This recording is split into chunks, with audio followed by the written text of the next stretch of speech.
por lirimi 2 ishte pajisur me leje ndërtimore tek pasi kishte përfunduar ndërtimin e bodrumit, përdesës dhe 6 kate banim.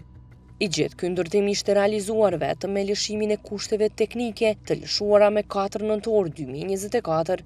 Si rrjedhoi, kur është pajisur me leje, ka mbetur pa u ndërtuar vetëm 2 katet e fundit dhe penthouse. Madje, bazuar në dosjen e siguruar, rezulton se leja ndërtimore nga Drejtoria e Urbanizmit është lëshuar tek pas fillimit të hulumtimit nga betimi për drejtësi. Më 15 maj 2025, betimi për drejtësi ka kërkuar qasje në lejet ndërtimore të kompleksit lirimi 1 dhe 2. Derisa leja ndërtimore është lëshuar 13 ditë pas, më 28 maj 2025, dhe i është ofruar mediumit qasja më 29 maj. Kjo situatë ngrej pikpyetje nëse objekti është përshtatur lejes ndërtimore të përcaktuar nga Komuna e Prizrenit, apo Komuna e Prizrenit ka përshtatur leje ndërtimore objektit tashmë thuajse të finalizuar me ndërtim të vrazhd. Objekti ndërtimor lirimi 2 ndërtohet pa pasur leje ndërtime.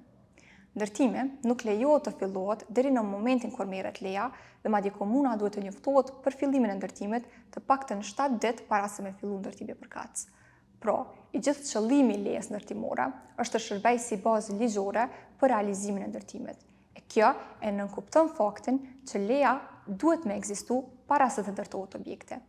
Për këtë arsye dhe ligji për ndërtim e përcakton shprehimisht se për ndërtimin e ri kërkon leje ndërtimore, si dhe parashef procedurën për lëshimin e kësaj leje sipas 2 fazave që detyrimisht duhet të kryhen para se të fillojë ndërtimi. Në anën tjetër, nuk ka asnjë bazë ligjore e cila mund të shfrytëzohet që të lejohet lëshimi i lejes pasi objekti është ndërtuar, pavarësisht se në cilën fazë ndodhet ndërtimi. E vetmja procedurë që mund të ndiqet për ndërtimet pa leje është procedura e legalizimit, por kjo vlen vetëm për ndërtimet që kanë filluar para datës 4 shtator 2018. Në rastin konkret, pasi ndërtimi është bërë pas kësaj date, nuk ka as bazë për leje ndërtimore, as për legalizim.